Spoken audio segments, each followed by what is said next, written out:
We are on week 8 of the ChefGirl Nutrition live cooking series. And today we are whipping up a recipe that actually doesn't require very much cooking in terms of heat. Everything kind of comes together quick and it's mostly a cold dish. So it's a really nice dish for summer. And we're highlighting watermelon in this recipe as our seasonal ingredient. We're using, of course, in all these recipes, I'm using a lot of different seasonal ingredients, but I always like to kind of highlight one and really talk to you about, some of the health benefits of it and some other ways that you can use it. So we're talking about watermelon today. The recipe today has a long name, and I think maybe I need to figure out how to shorten the name of it a little bit. It's a watermelon chickpea feta salad. So that's one component of it, the watermelon chickpea feta salad.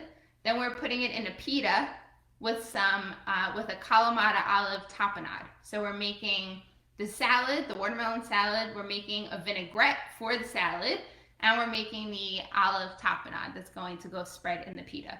So you could totally keep these components separate. You could, of course, eat the salad on its own. It's a great dish for, eating, a barbecue in the summer or just dining outside in the summer. Nice and refreshing.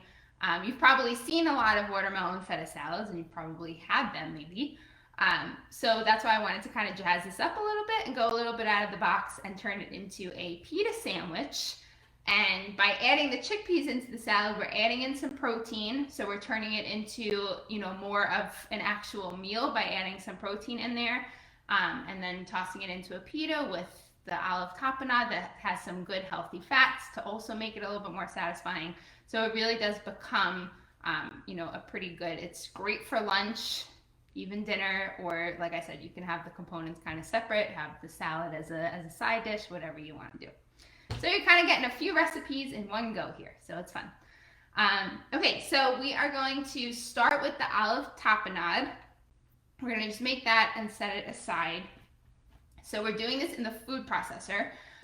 You could, if you don't have a food processor, you could just chop everything up by hand, and it'll just be a chunkier tapenade, so it just won't be as smooth as doing it in the food processor, but you could totally chop everything up by hand.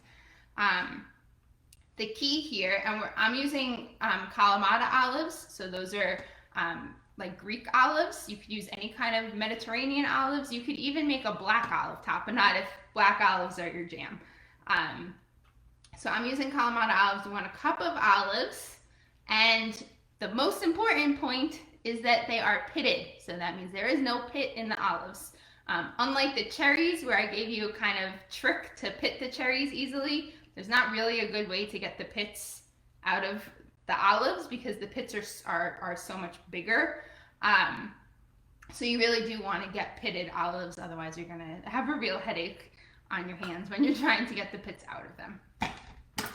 Okay, and olives you can get them in a jar in the regular grocery store aisle, or you can get them, well, they're not really having like self-serve things in grocery stores lately, given the world, but you could get olives like that usually on like the olive bar at different grocery stores that have like self-serve areas for like antipasto and stuff like that.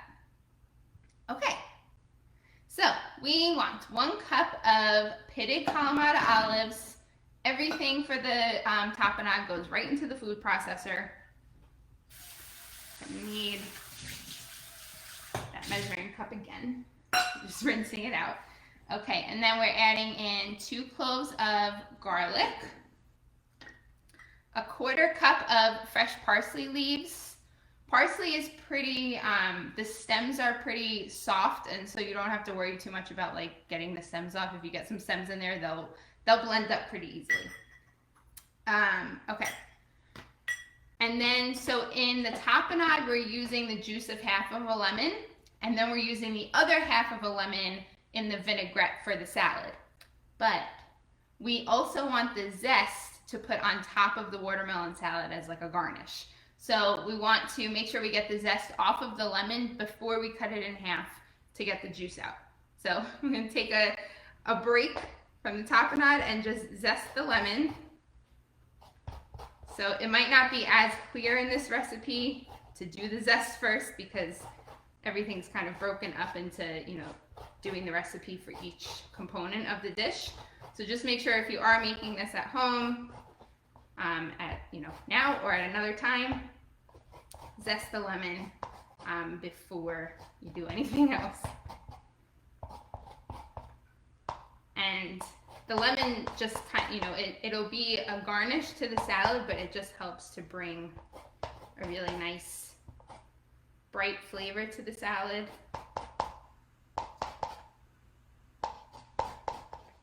Okay. I think we kind of consider lemon to be a very summery flavor.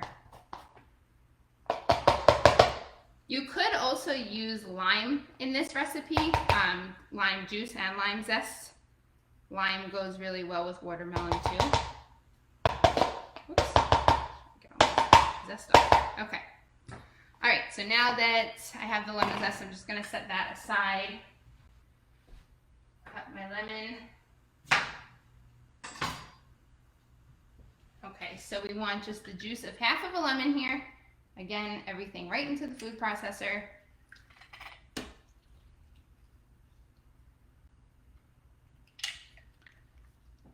Okay. And this tapenade is great. Oh, would green olives be gross? No, green olives would work too. Yeah, you can really use whatever kind of olives you like in this. Yeah, it'll all just take on whatever, you know, the flavor of whatever kind of olives you're using. And the tapenade is nice because it'll last for, you know, a couple weeks in the fridge in a sealed jar container. And the olives themselves, this is kind of like an overlooked thing with olives. So we just kind of think of them as like just there, like they're just like something to snack on or a topping to something or, you know, whatever it is. But olives are a really good source of healthy fat, right? We get olive oil from olives. So olives are a really good source of healthy fats. So they actually can be a good way to get more healthy fat into your diet if you don't really get enough. You know, if you're not like a fish eater or an egg eater, this could, you know, eating olives, aside from just using olive oil to cook, eating olives can be a good way to get some healthy fats in. And we know we like healthy fats for our brain. We're gonna do a few cracks of black pepper. We're not adding any salt into this because the olives are so salty already. So we don't wanna accidentally over salt. So no salt goes into this tapenade. And then 2 tablespoons of olive oil. Okay. Now we're just going to blend this up. Plug in.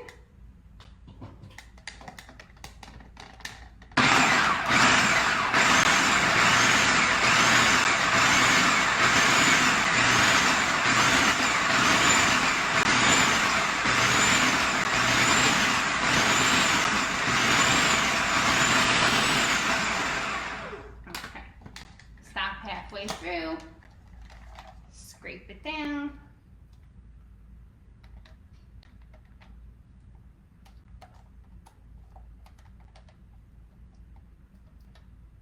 I like to eat the tapenade actually just like as a snack. Like I'll just eat the olive tapenade with some crackers. And like I said, because it has, you know, it's so high in healthy fats, it actually can be, you know, quite satisfying. It can really be a filling snack. Okay.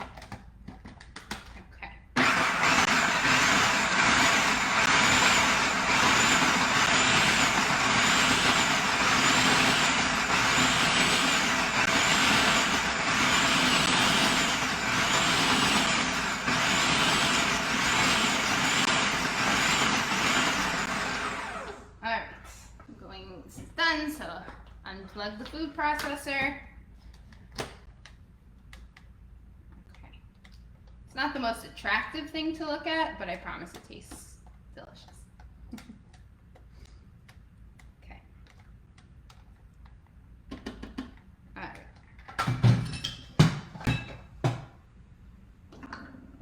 So the tapenade is done, so we're just going to set it aside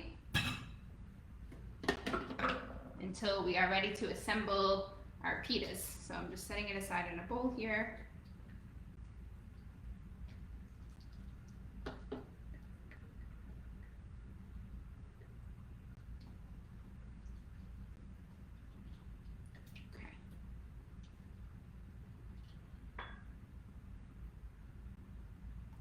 All right,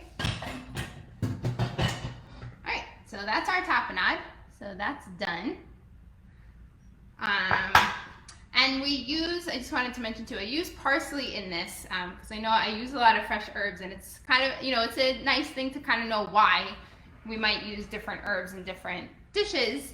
So with something like the olive tapenade, the parsley is a very mild flavor, but it's very like earthy and grassy. It just balances nicely with the saltiness of the olive. So it's kind of something to mellow out like the super salty flavor in the olives. The parsley can kind of bring that down a notch without adding too much of a different kind of flavor, because the parsley is such a mild flavor itself. It doesn't, you know, overtake the flavor of the olives. So that's why that works here. Okay, and then the next thing, where's my little measuring cup? Oh, it's here. Okay, the next thing we're gonna make is the vinaigrette for the salad. So again, we're just gonna make the vinaigrette, set it aside. So the last thing we're gonna put together is the salad. So for our vinaigrette, olive oil and red wine vinegar, salt, pepper, and the other half of our lemon, the lemon juice. Okay, so we want a 1/4 cup of olive oil. And so when I do this when I make any homemade vinaigrette, I like to just do it in my small little 1 cup measuring cup here. And then I can just whisk it up in the measuring cup, and it allows me to, you know, see the measurements as I'm going, rather than having to use a bunch of different measuring spoons and cups. Just do it all right in a measuring cup, and it makes life a lot easier. So we want a 1/4 cup of olive oil, and the juice of half a lemon,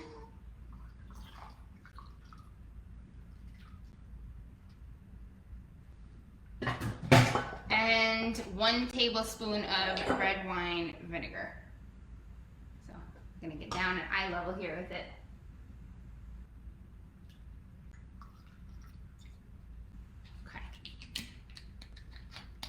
And the general, I have on my website under the recipes, you can find a guide for making your own vinaigrette, because it's really easy to do when you know the general ratio. So generally you want either 3 parts oil to 1 part acid, which can be vinegar or some kind of citrus like lemon juice, or you can do 2 parts oil to 1 part acid. So I'm using a 1/4 cup of olive oil here, and then essentially we're using like 2 tablespoons of acid between the lemon juice and the red wine vinegar. So it's about a 2-to-1 ratio there.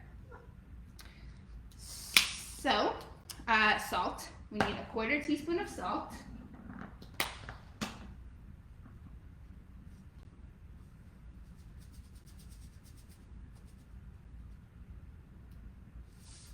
And then just a few grinds of black pepper.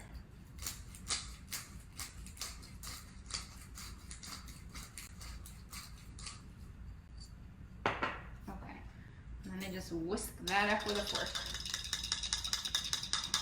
So this is just like really a vinaigrette dressing, but it's not an emulsified dressing. If you wanted it to be more homogeneous, so it wouldn't separate so much, you want to add in some kind of emulsifier. So that could be something like Dijon mustard, like a nut butter, like tahini, making like a tahini dressing. That's what we use egg yolks for in like a classic Caesar dressing. They use raw egg yolk. That's the emulsifier in that dressing. I usually use Dijon mustard in my vinaigrettes. Okay, so that's the vinaigrette. So that's also just gonna get set aside until we're ready to assemble the salad. Okay, So I'm gonna grab my cutting board. Now we're ready to chop up a little bit and put our salad together. Okay, so we want a large mixing bowl. As I said, I chopped up the watermelon already and put together a tutorial for you to show you how to break down that watermelon in an efficient and safe way. So I have that, I have my chopped up watermelon here. So we just want like cubed watermelon for this recipe. Does not have to be perfect cubes by any means, but just like small pieces like this, because we want them to be bite-sized, especially because the idea with this whole recipe is to put the watermelon salad into the pita. So you certainly don't want to be biting into a pita sandwich that has like a huge chunk of watermelon. You want it to be like a nice small bite-sized piece. So we want 3 cups of this watermelon. Got my 1 cupper here. So we want 3 cups of the diced up watermelon.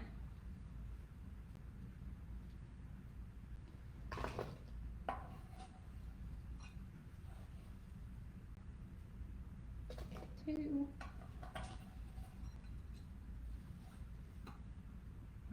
3. Okay.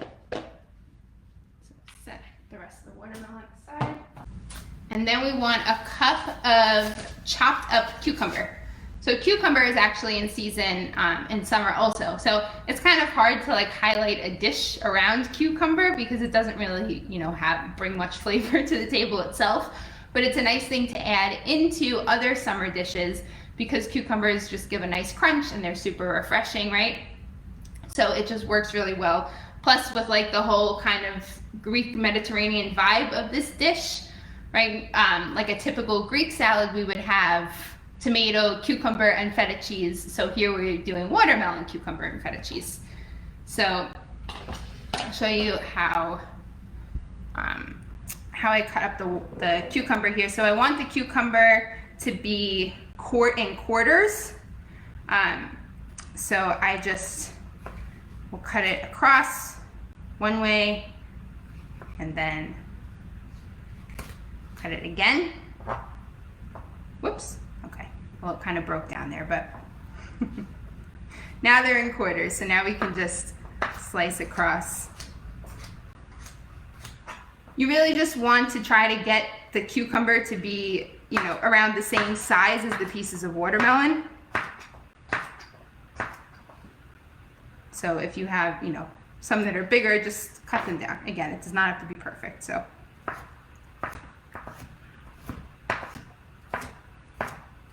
And we just want a cup of this cucumber. This guy's a little thick. Okay.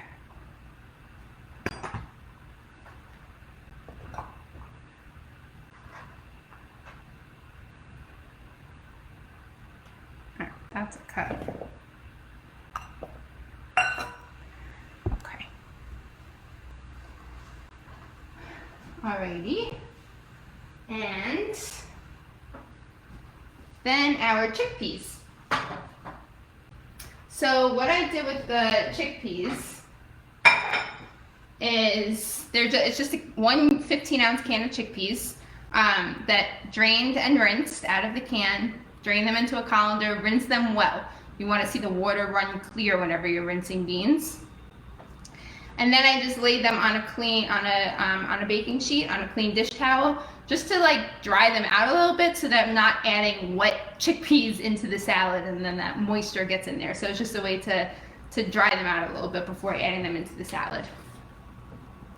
So those are going, I'm gonna spill this if I try to dump them all in. So the whole can of chickpeas is going right into the salad. Okay. Beautiful. Okay. So we have watermelon, cucumber, and chickpea in here. And I like to dress this first before adding in our fresh mint and the feta cheese. Because this this stuff is like the meat of the salad, right? And that's what we really want to soak up the dressing. And then, you know, when we throw in the feta cheese and stuff, you just want to be able to taste the feta cheese for what it is and not have it like super absorbed in the vinaigrette. So we're gonna toss in vinaigrette now, and then we'll add in the rest of the ingredients. So just give it another whisk. This makes about, right, this is like a half a cup of vinaigrette. You only need to start with like half of it. I found that like 3 tablespoons, that's what's written in the recipe, that adding 3 tablespoons of the vinaigrette to the salad is perfect. But of course you can taste it, and if you feel like it needs more, go for it. So I'm just gonna put like half of it in here for now. Okay. And toss that up.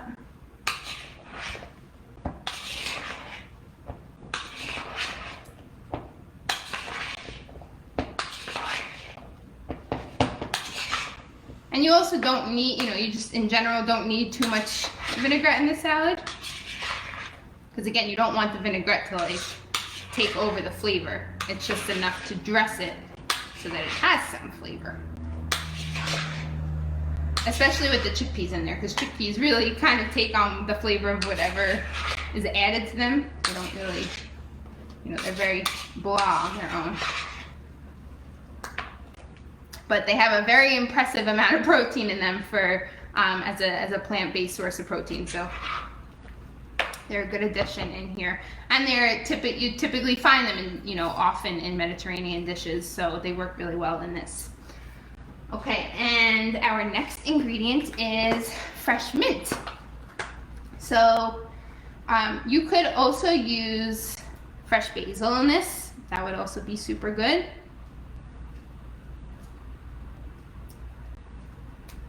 Just pull the leaves. The mint, we really don't want to use the stems. So we'll just pull the leaves off there. And we're gonna just roughly chop the mint. Mint in general goes really well with fruit. So even adding fresh mint just to a fruit salad is a really nice way to just like jazz up a plain fruit salad. You can just put some like thinly sliced mint in there, and that's really nice. But like I said, basil would be really good in this too. Okay.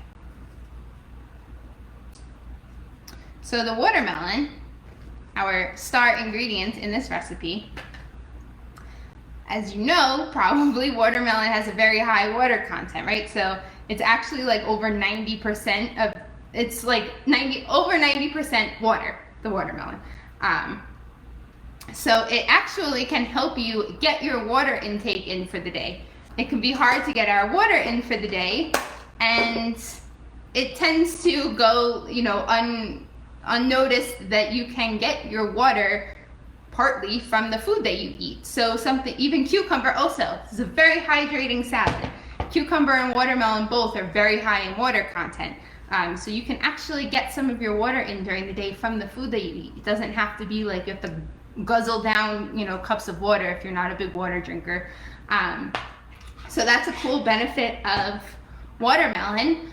And because it's so high in water and it has fiber, right, because all fresh fruits have fiber in them, that water and that fiber can help keep you feeling fuller for longer, which can be, you know, so this can actually be a much more satisfying dish. And it helps with digestion. Fiber and water both help with our digestion. But you'll actually notice if you eat too much watermelon, you can get a stomach ache. And that's because of that, because you just consume too much water, too much fiber in one sitting. It just fills up your belly. So be cautious of not overeating watermelon. Okay, so I have my mint here. We want a half a cup of mint, and I'm just going to roughly chop it and toss it right into the salad. Watermelon is also even though it tastes very sugary, right? But like I just said, it's over 90% water. So it's actually pretty low in calories compared to, you know, per serving compared to some other fruits, just because there's so much water in it. So if that's something that you care about, it is a bit lower in calories. High in antioxidants, vitamin C, vitamin A.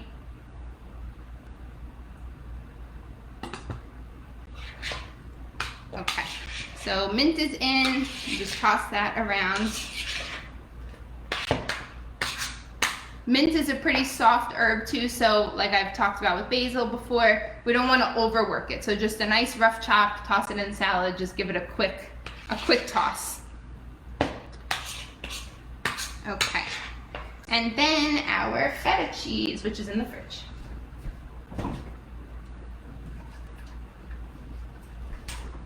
Okay, and I'm actually going to take a pause for a second because so I like to, you don't have to, but I like to heat up my pitas. So you can heat up a pita in the microwave, just zap it in the microwave for like 20 seconds or so and it'll get warm. I like to do it in the oven because then it gets a little bit like crispy too. I just like the flavor of it better. So my oven is on 350, so I'm just gonna toss this in the oven for a few minutes just to get it nice and warm. And I just toss it in just as is, right on the oven rack. Okay, I wanted to get that in there so it has a chance to cool a little bit before we're ready for it. Okay, so our last ingredient is our feta cheese for the salad. So I like to use a block feta and then crumble it myself. I just think the block feta has a much better flavor than the crumbled feta cheese. Like the crumbled feta sometimes is just like, I don't know. it sometimes just has like no flavor to me. So I prefer to get a block and just crumble it up myself. So we want 1 cup of feta cheese in here. It's about half of this block, so just gonna go, it just crumbles up nice and easily in your hand. So, and you can keep it, you know, as when you're going from a block of feta, you can kind of keep it as chunky as you want. You know, you don't have to, it doesn't have to be such small crumbles, and then you kind of get like bigger bites of feta in there. Whereas I find with like the pre-crumbled feta, it just kind of gets lost. Okay, feta cheese in. Again, just give it a little bit of a toss. We don't need to overwork it at all. Okay, so that's the salad. So the salad is finito. Okay, watermelon, cucumber, chickpea, the vinaigrette, mint, and our feta cheese. If you are having just the watermelon salad on its own, you're not putting it into a pita or anything, it's best served right now, just as is. Watermelon, as it's, you know, once it's been cut up and it sits, you probably notice just from having it, you know, around, you probably notice that the watermelon gives off a lot of liquid. So the longer it sits, the more liquid comes out, the more you lose flavor and texture. So the watermelon starts to get like mushy and it starts to lose its flavor. So you really want to serve this, it's best served fresh. It won't really keep well for too long in the fridge because that liquid comes out and then it, you know, then the cucumber gets soggy and blah. So you really want to eat it as quickly as possible. So that's it. So this is the watermelon salad itself. So this is a really good dish to serve, like I said, at a barbecue as a side dish. But we are going to assemble it into a pita sandwich. If you are turning it into a pita sandwich, I recommend getting a pita that can be turned into, that like has a pocket, right? So you can get pitas that really just fold, but we want a pita that has a pocket because this is much easier eaten if it's inside, you know, stuffed inside the pita. So I'm just gonna cut a little opening at the top. So just take part of it off there. And then It's a nice pita pocket, right? So this is what I mean, so that it's, you know, has a pocket for you to stuff it. Okay, so this is just a whole grain pita. Use your extra little piece of top of pita that you cut off and dip it in the olive tapenade. Okay. So we get another spoon.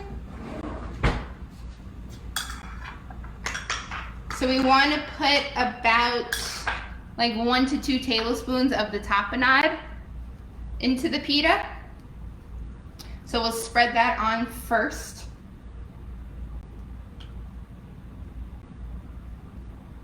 Just kind of spreading it on one, you know, one side of the pita. Just 1 to 2 tablespoons is plenty. You don't want to go overboard because then you won't taste the watermelon salad. And the tapenade has a very, you know, it has a very strong flavor. You don't need too much of it. A little bit goes a long way. Okay, and then we want somewhere like a half a cup to 3/4 of a cup of the watermelon salad. Just fill up your pita. Whatever size, you know, it's gonna vary based on whatever size pita you have. So just scoop it in there. Oh, I forgot to put the lemon zest on the salad. Okay, lemon zest on the salad. It's just our garnish for the salad. Okay. There we go. All right.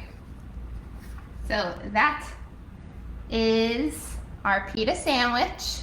I'm having a hard time showing you. Okay, nice and stuffed. Delicious. This will serve a lot. I honestly didn't measure it all out to figure out exactly how many people it will serve, but at least 4, if not more. But I would say at least 4, and then you might have some watermelon salad left over. You can just have on the side. Okay, so that's it